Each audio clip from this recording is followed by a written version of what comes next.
গোটা রাজ্য জুড়ে তো যুব সমাজে চাকরি পাওয়ার রাস্তাটাই অবরোধ হয়ে গেছে। রাজ্য সরকার তো সব রাস্তাই বন্ধ করে দিচ্ছে যুবরা চাকরি পায়।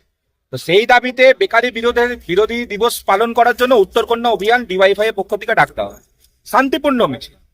ডিমান্ড ছিল সবার চাকরি চাই, সবার। আমরা তো বলিনি একবারও কি শুধু ডিওয়াইফাই কমরেডদের বা বাম মানসিকতার কমরেডদের চাকরি চাই, আমরা বলি সবার যোগ্য যারা আছে তাদের চাকরি চাই।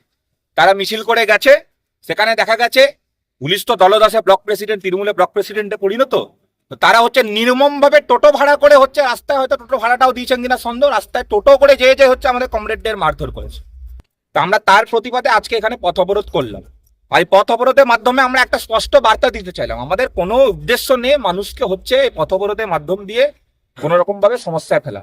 আমাদের স্পষ্ট উদ্দেশ্য হচ্ছে কি, যুব সমাজে পিঠ যখন দেওয়ালে ঠেকে যায়, যুব সমাজে রাস্তায় নামা ছাড়া আর কোনো উপায় থাকে না। যেভাবে বেকারত্ব বাড়িয়ে দিয়েছে রাজ্য সরকার, যেভাবে একের পর এক শিল্প বন্ধ হয়েছে, ঠিক আছে, মুখ্যমন্ত্রী লন্ডন সফর করছেন কিন্তু পশ্চিমবাংলা ছাত্র যুব সমাজের বাইরে পরিযায়ী শ্রমিক হিসাবে কাজ করছে অন্য ভিন রাজ্যে।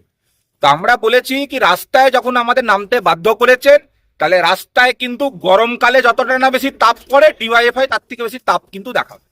এই কথাটা আমরা স্পষ্টভাবে আজকে জানিয়ে দিতে চাইলাম।